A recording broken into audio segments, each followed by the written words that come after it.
Bulan 2 saya Tolu FM, enapan 2 raki-raki. Bula FM namban 2 inosor. Go etabo ke boto kola sa Bula FM nga. Bula FM namban 2 korbo. Bula FM namban 2 sawa. Bula FM namban 2 lotoka. Bula. Namban 2 Bula FM member. Bula FM namban 2 NSR in Singapore. Kalau talita kada warong ng Bula FM lotoka. Du ali akar warong Bula FM namban 2 NSR.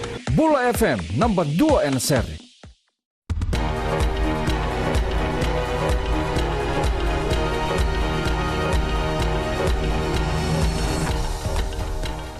Ni sambula sai koengo na vakaleleka ni nonda itukutuku. Vakandei taka na tambane ni raki mainandi ni rosa tosa vole kata mai na nonda bunua e ruana ua ni raki suasua.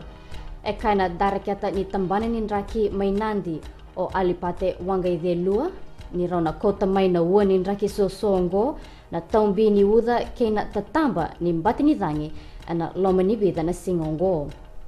Tuko na wangai de lua ni na ndre toka na kena lorai sebunua dava ena rabuta na wani raki e ruo ongo ena ngona rausana dova takina me robuki me dava. Sakerena no meningangaroni na leoni punua ena tikina ongo. Abala takatiko na liu ni Fiji Labour Party o Mahendra Chaudhry na kena bokothi levi na veka ka membe takitiko kina ena matebelewai e dhaki nikua.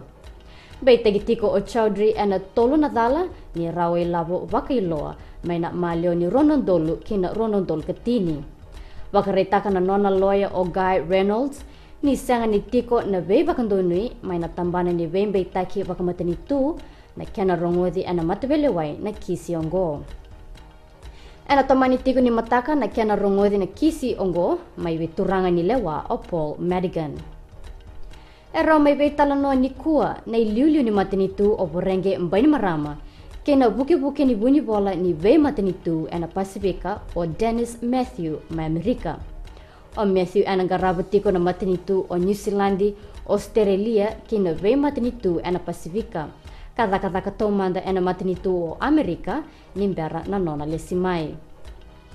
Kene gitu, erto salai kemba ni kua na dhorbo ni timi ni biti ena buku ni sota ni Tokyo ke na Hong Kong Sevens.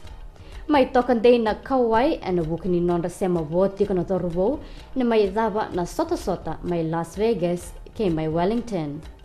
Vei na dhorbo ngo e kayo Ben Ryan ni na soliti ko na ngona mera wakan dei takihira ena duana fitness test. Esa mai dhaba kere na vakaleleka ni nonda tukutuku ni temo demanda.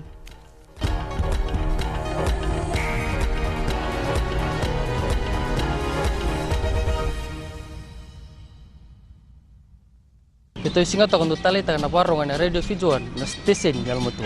Ako na koro ko na talita. Mandaw talita kini na warong radio Fijuan. Kitongo isu untuk talita na warong na radio Fijuan station galmutua. Keto talita ka na Radio Fiji 1. Na Radio Fiji 1 and do talita kita nga e Singapore. Station ni Matino Pinatia na Radio Fiji 1 kwa beyan yan. Na Radio Fiji 1 nandu mai biti na bonga ni BNN.